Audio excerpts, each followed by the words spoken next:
Okay, here we are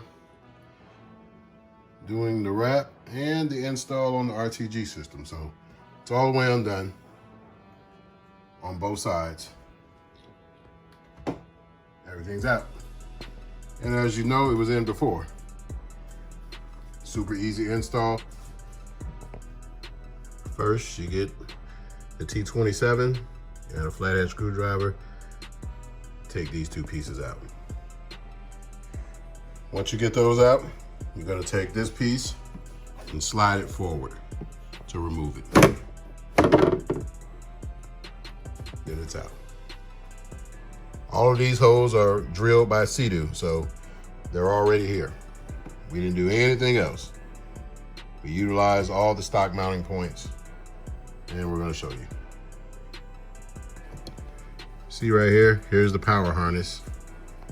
And it goes down the tube where the main harness goes, right there. So this system, the RTG, is too strong for the plug that goes here for the main stereo. You need 8-gauge wire. This has little puny wire, we'll melt that.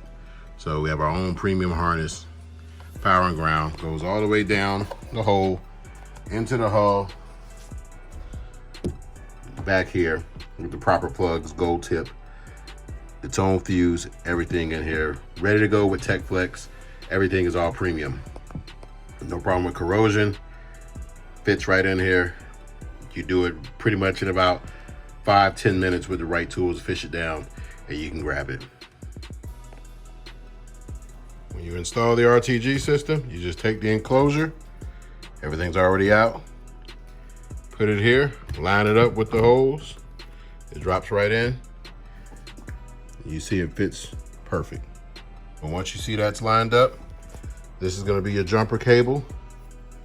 You take this, slide it back there to where you see daylight, and jump it over to the other speaker pod. This is how they bind together. Here's the power and ground.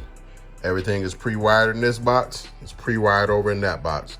You'll get it with the speakers already out because you need to install the 2 bolts that are in the foot plate that are inside the enclosure.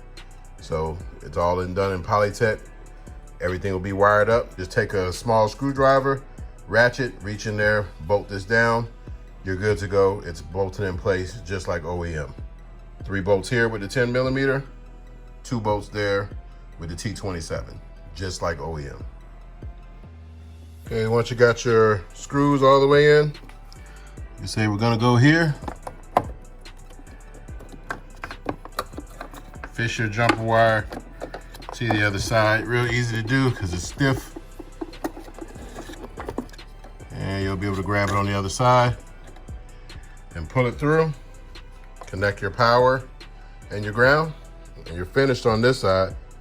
Okay, once you got everything bolted up, your 3 bolts here, and you did your 2 bolts on the inside for the bottom OEM mount, you're good to go. Hook up the 2 harnesses for the speaker itself with the Molex plug, and then the LED, all waterproof.